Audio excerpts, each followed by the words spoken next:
ఇక్కడ విచ్చేసిన మా అక్క చెల్లెలందరికీ, మా అన్నదమ్ములందరికీ, రేషన్ కార్డులు తీసుకోవడానికి వచ్చిన ఆశావాహులందరికీ కూడా నమస్కారం.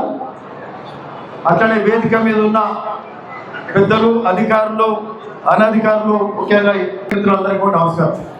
చాలా సంతోషం. సరే, ఈ మధ్య కాలంలో మీరందరూ గ్రహించాలి, గత 4 నెలల నుంచి ఉగాది నాడు మొదలు పెట్టినాం. ఉగాది అంటే మనకు మొదటి పండుగ, అవునా కాదా? అంటే తెలుగు వారికి మొదటి పండుగ ఉగాది, కొత్త సంవత్సరం. ఆ ఉగాది నుంచి అన్ని పండుగలే అవుతున్నాయి. మనకు అంత పండుగ వాతావరణంగా ఉన్నది. ఉగాది తర్వాత సన్న బియ్యం కార్యక్రమం ఇచ్చే మొదలు పెట్టాం. సన్న బియ్యం ఒక పండుగ వాతావరణంలో మొత్తం రాష్ట్రం అంతా కూడా మన ముఖ్యమంత్రి, గౌరవ ముఖ్యమంత్రి రేవంత్ రెడ్డి గారు ప్రజా పాలన, ఇందిరమ్మ పాలనలో ఈ దొడ్డు బియ్యం అవసరం లేదు, ప్రజలు తింటలేరు, ఇబ్బంది పడుతున్నారు, మళ్ళా అవి సగానికి అమ్ముకొని మళ్ళా కొంటే మళ్ళా ఒక్కొక్క ఇంటికి 1500 రూపాయలు అవుతున్నాయి, అది పనికిరాదు, మనమే నేరుగా సన్న బియ్యం ఇచ్చే కార్యక్రమం చేద్దామని చెప్పి దేశంలో ఎవ్వరు చేయనట్టుగా మరి సన్న బియ్యం ఇచ్చే కార్యక్రమం తెలంగాణ రాష్ట్రంలో ఉగాది పండుగ తర్వాత మొదలైంది. అది మనకు మొదటి పండుగ. ఈ సందర్భంగా చెప్తున్నాం.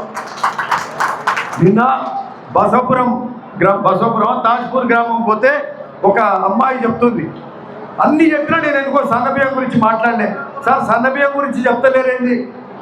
సన్నబియ్యం మాకు ఎంత సంతోషంగా ఉన్నదని ఆమె చెప్తా ఉంటే, ఏదో పండుగప్పుడు లేకపోతే ఇంట్లో చుట్టం వస్తానో బగారన్నం వండేది మేము, ఇప్పుడు సన్నబియ్యము ప్రతిరోజు తింటున్నాము, చాలా సంతోషంగా ఉన్నదని ఒక అమ్మాయి చెప్తా ఉండే.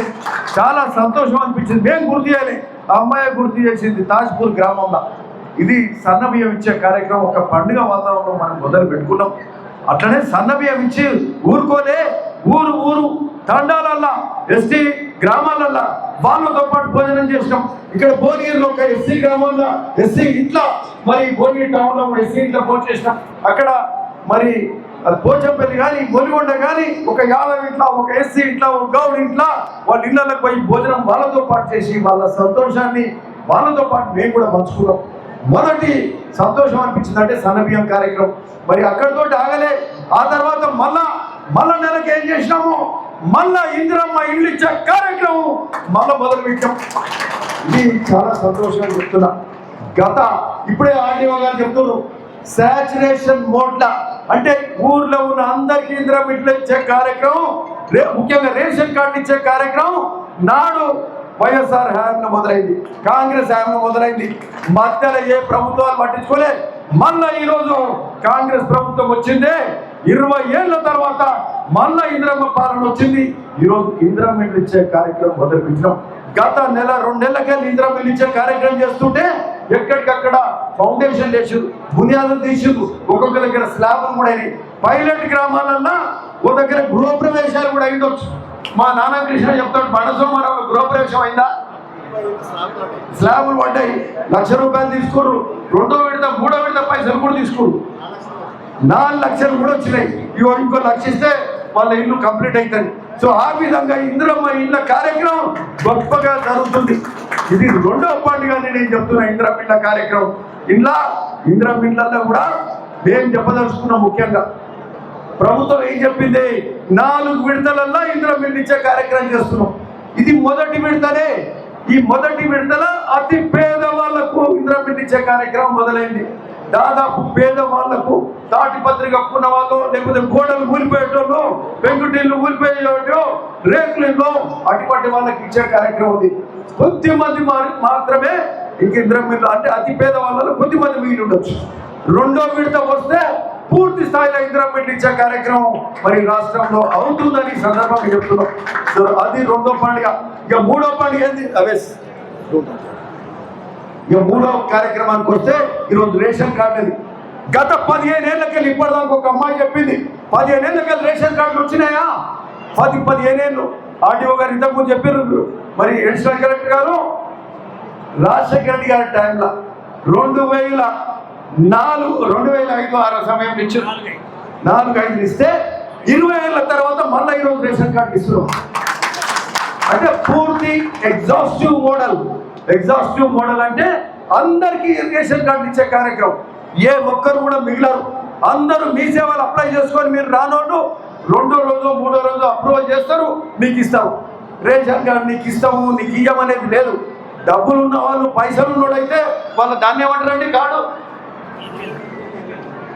ఒకటేమో బీపీఎల్ బిలో పవర్టీ కార్డు ఎక్కువ మందికి వస్తాయి. ఎవరన్నా జర బాగా ధనికులు ఉంటే వాళ్ళకు అదే కార్డు అంటారు. అది ఎబో పవర్టీ లెవెల్ ఏపీఎల్ అంటారు. అంటే దాదాపు గ్రామాలల్లో కానీ వార్డులలో కానీ అందరికీ ఇచ్చే రేషన్ కార్డు బీపీఎల్ కార్డు. ఈ బీపీఎల్ కార్డు ద్వారా మరి ఈరోజు బీపీఎల్ కార్డు ఎన్ని ఇస్తున్నారంటే మీకు ఈరోజు చెప్పాలి. ఈ బీపీఎల్ కార్డులో 4750 రేషన్ కార్డులు భువనగిరి నియోజకవర్గం ఈరోజు ఇచ్చే కార్యక్రమం జరుగుతుంది. ఈ 4750 కార్డులన్నా 15,000 మంది కొత్త కుటుంబ సభ్యులు యాడ్ అవుతున్నారని చెప్పడానికి నిజంగా చాలా సంతోషిస్తున్నాం. ఈరోజు మరి అట్లనే ఈ 15,000 అంతే కదా, ఇంతకుముందు రాసింది చూడండి ఎక్కడ ఉంది ఇది 15,000. మరి ఈ 4,000 ఉన్నది 4,785 కార్డులు ఈరోజు ఇస్తుంటే అందులో 15,081 కొత్త కుటుంబ సభ్యులను దీని ద్వారా అంతమంది కుటుంబ సభ్యులు భువనగిరి నియోజకవర్గంలో లబ్ధి పొందబోతున్నారు. 15,000 మంది. మరి పాత రేషన్ కార్డులలో కూడా అంతకు ముందున్న ప్రభుత్వము కనీస అవసరాలు కూడా పట్టించుకోలే. ఓ రేషన్ కార్డు ఇవ్వాలి, పేదోళ్ళకి ఇల్లు ఇవ్వాలని ఆలోచన చేయలే. ఈరోజు రేషన్ కార్డు ఇవ్వలే, రేషన్ కార్డులలో కొత్త కుటుంబ సభ్యులను కూడా